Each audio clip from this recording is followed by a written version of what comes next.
Okay, in this video we're going to continue on with our top-down assembly approach, and what we're going to end up doing is looking at a new style. And before, whenever we did assembly, we'd use joints. This time we're going to use something called as-built joints. So you'll notice this looks like a it looks like all the parts are put together by the way we created it, but they can actually be moved. And to show you that, I'm going to click and drag and move this part.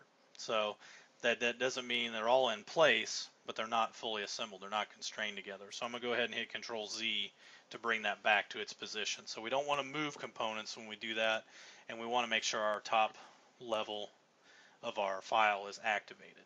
I'm going to choose something known as built joint. So if you go to the assemble, you can use as built joint.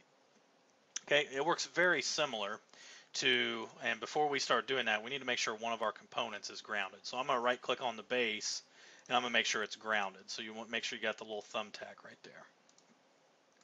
Okay, as built joint, I'm going to choose, first off, all your joints are showing up here as well. But one of the things that we want to take a look at is, what are some of the motions we want to have from this particular part. I'm going to choose the slider. And with the slider, the first thing we're going to do is it wants us to select the components. So I'm going to choose component number 2, and then I want to choose component number 1. And then you'll notice it says which position that we want to. So it's looking for a reference. So when you hover over it, you'll see an arrow indicating which direction that you want it to slide.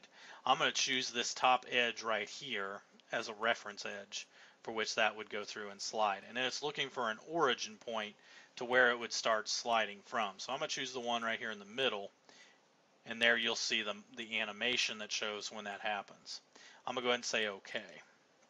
So now when we take a look at the motion, this will slide back and forth, and you notice I can't move it around anywhere else. I am going to Control Z because to bring it back to its previous position, and here you'll end up seeing actually I undid the joint. So let's go ahead and Control Z again. As built joint, select our two components, select the reference edge, choose the joint origin where we want that to be. Okay, here you'll see a joints folder appear once you apply the first joint for this particular part. Okay, as we take a look, as built joint, we're going to select this part right here is going to be allowed to spin and slide up and down, which would be a cylindrical joint. So I'm going to choose the components, choose the third component and the second one. And then what it's looking for is what position do we want that to be in, from what origin. I'm going to choose right here from the top, and then that way we can see that happen. And you can see the animation that gives from there, and I'm going to go ahead and say OK.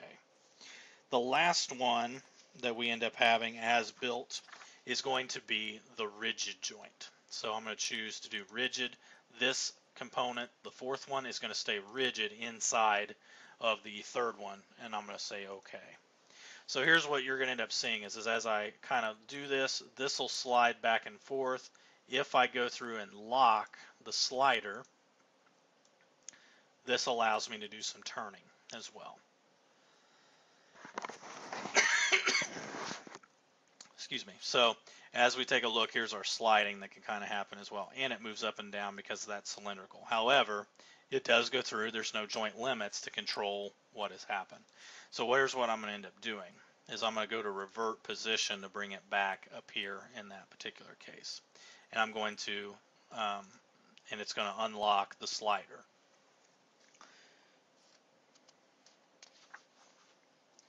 So some things that we can kind of play with is looking at what are our joint limits. So on our slider, I can say edit joint limits.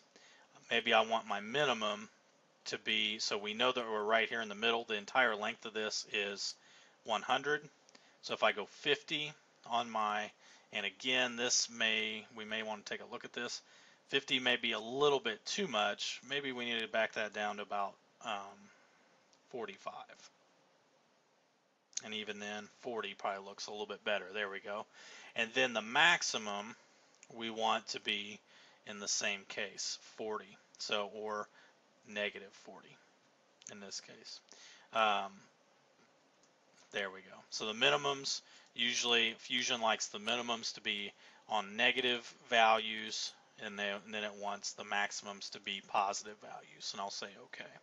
So now when I go to animate the model, you'll see now it only extends through the joint limits and stops from those cases.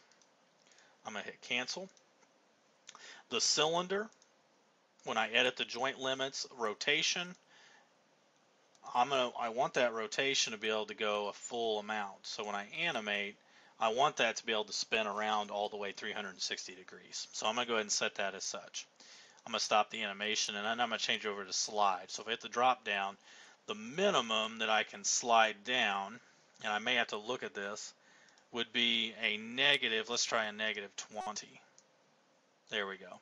So negative 20, or even maybe even a negative 15. We're getting a little close on those components. 15 looks good. A maximum that we want this to extend up, let's see what 10 would look like, or even 15. So 15 may even be worth it. But now you're going to see here's the sliding motion, and I can go ahead and say OK. And then as far as that goes, the rigid constraint, we don't have to worry about any of those. So let's go ahead and let's animate this model. So now you'll see if I just animate the slider, that's going to be what ends up happening. It animates just that. With the cylinder, animating the model, I can see those are going through and working together. So that's kind of the component there. Now, the cool part about this is that I can also go through and utilize something called a motion link. So a motion link, I can select two joints to operate at the same time.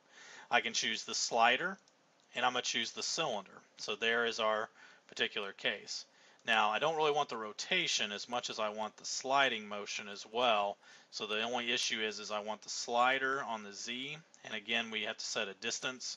So this would probably be 40.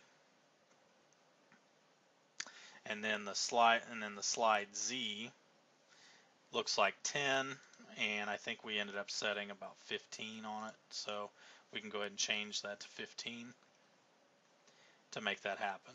And I'm going to say OK. Now, the only other thing is